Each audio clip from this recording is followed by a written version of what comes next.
malapit tayo sa simbahan. Yan, dun sa taas ng bundok. Ayan, natakpan na guys. Natakpan na.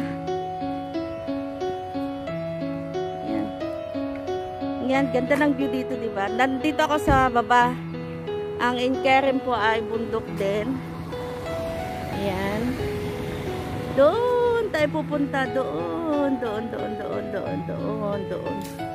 Ayan. Ayan. Dito ako sa Inkerem. Kung saan yung visitation church ay matatagpuan. Ayan guys. Hope you will mag-enjoy kayo sa aking pagtutur sa araw na ito. Yan. Yan. Doon tayo pupunta guys. Doon. Doon ang ating simbahang bisitasyon. Kung saan nakatira si Elizabeth noon. Doon. Kaya tara. Tara guys. Samahan niyo ako sa aking paglalakbay sa araw na ito. At tayo po ay pupunta sa bisitasyon. Ayan, ayan. And bago tayo aakyat pala guys sa simbahan, dadaan muna tayo dito sa may balon ni Blessed Mother o si Virgin Mary. Yan po guys, oh. Dito, sinasabing dumaan si Mama Mary na uminom. Mary's Spring. Yan. Dito po. Dito naman po yung Mary's Spring. Sabi niya, warning, don't drink non-drinkable water, sabi. Kaya, ayan. Pero tiglip ko lang kayo dito po. Ayan. Yung wells.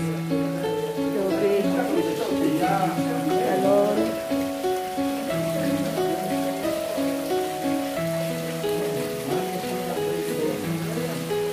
Ito yung balon. It's a well, Mary's well.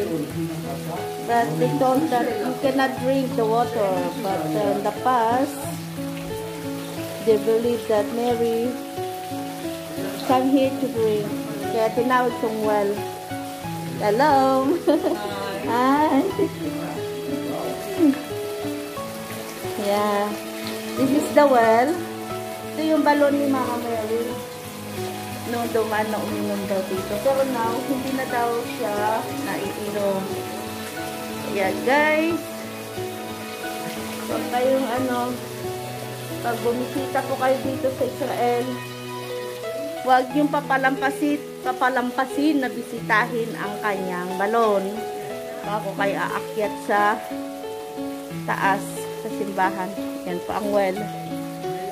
Yan. Ganda dito guys. One of the holy site. Dito yung well si Mama Mary.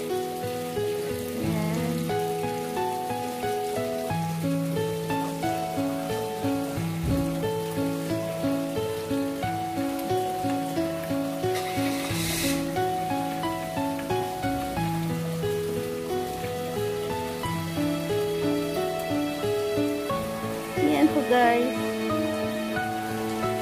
ang daluyan ng tubig ni Mama Mary kapag umapaw yan, dito na pupunta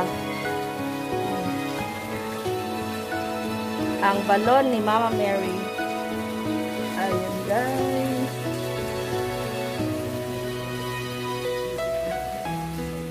ang glips. Dito tayo sa balon ni Mama Mary. It's written there. Nakasulat naman po dito po, Mary's Spring. Ayan. Ang tubig dito ngayon ay hindi na po naiinom. Ayan.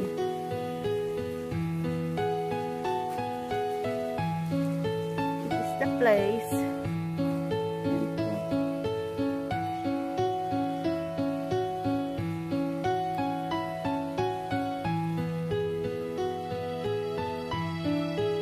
inagahan ko talagang lumabas para makikita ko ito.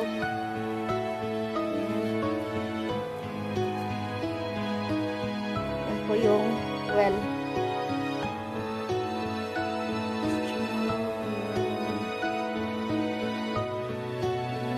Alam nyo na this. Alam nyo na that. Para sa ating mga kapatid na Muslim. Ayan. Ito yung Wells of Mary. Ayan po.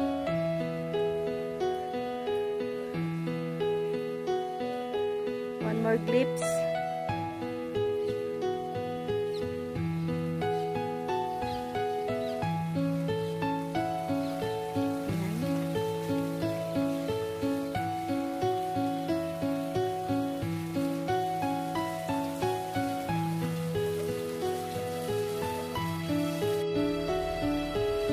Ayan, guys. Bakit na tayo sa simbahan? Yes. And, sabay niyo ako ha. Huwag niyo akong iwan mga kalalos ko yan. Andito tayo sa Mary's Well. Pero, yan. See?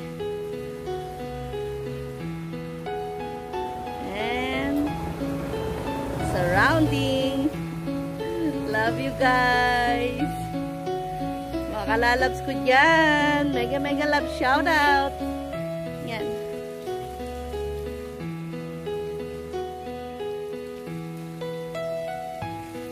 And this is the place where I am now. Samahan niyo ako sa aking pag-tour. Paglalakbay sa araw nito. Andito tayo sa Wales ni Mama Mary. Ayan po siya.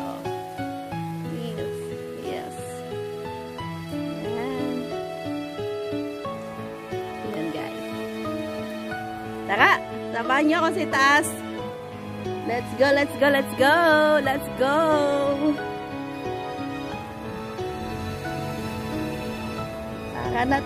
Tara na. Let's go sa taas sa Visitation Church. Saan nagpuntang ating Inang Berhen. Very nice place here really. Yeah.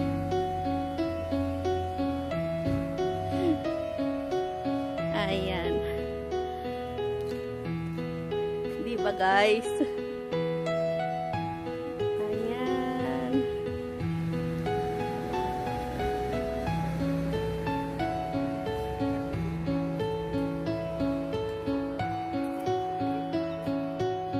Love flowers.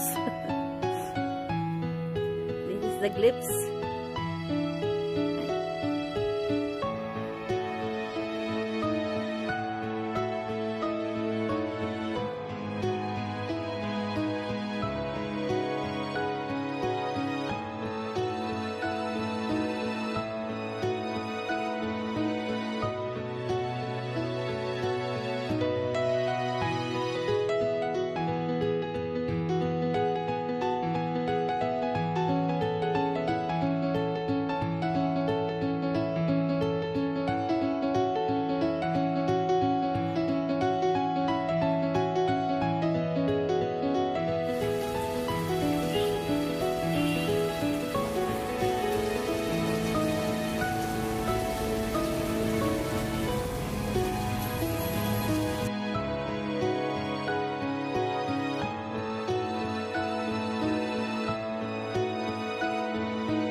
Sarado ang St. John Baharim.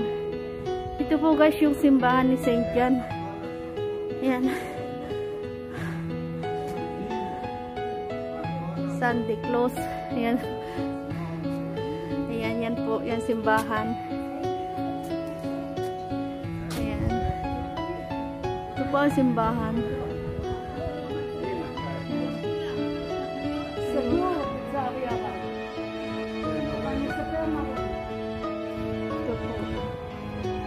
Close sila.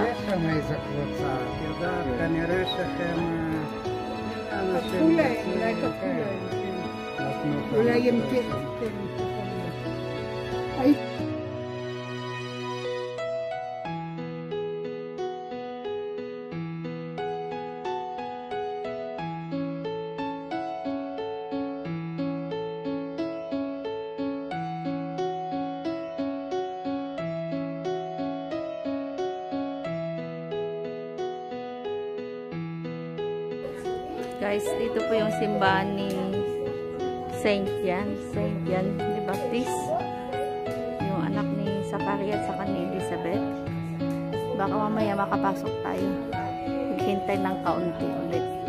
Ayan. Ito. Ayan o. Church Saint John.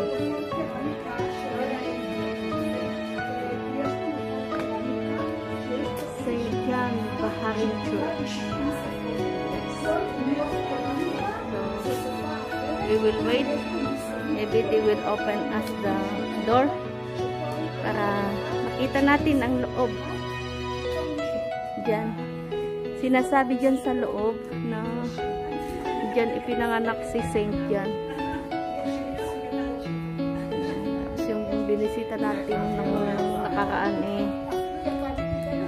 Church of Visitation naman. Dito naman tayo sa Saint John. Hintay lang pa tayo guys. Wait natin. Baka sakaling papasukin tayo. May mga naghihintay din. Ito. Matatagpuan itong simbahan ni Saint John dito sa Inkerem.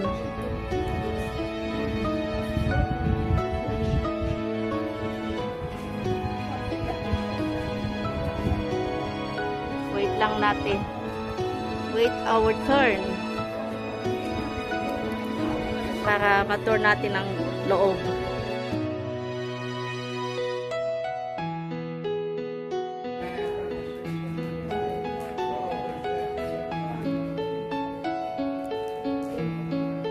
Hirap kasi mag-tour ngayon mga lalabs, mga holy site kasi sarado. Pero ito, bibigyan ko na lang kayo ng clips yan.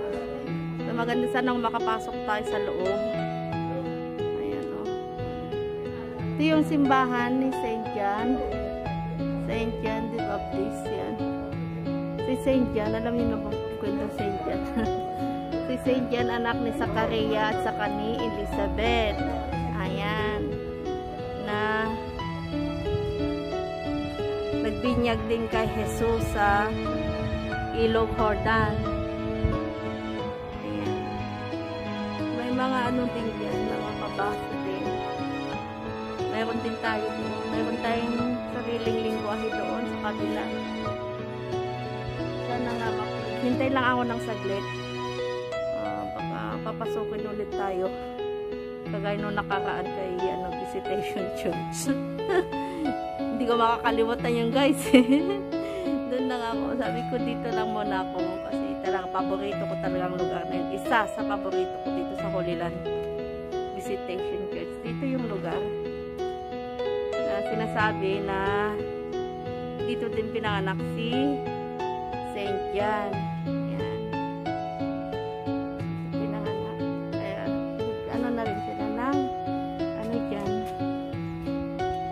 Binitay sila ng simbahan.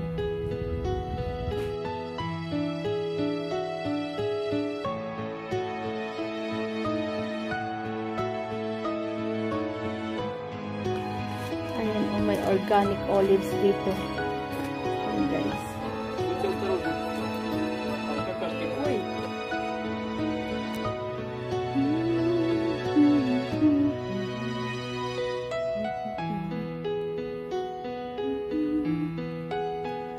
Dito guys, ano tignan yung mga stone nila. Ayan, bricks. Mga bricks ang ano dito. Texture ng bahay. Sa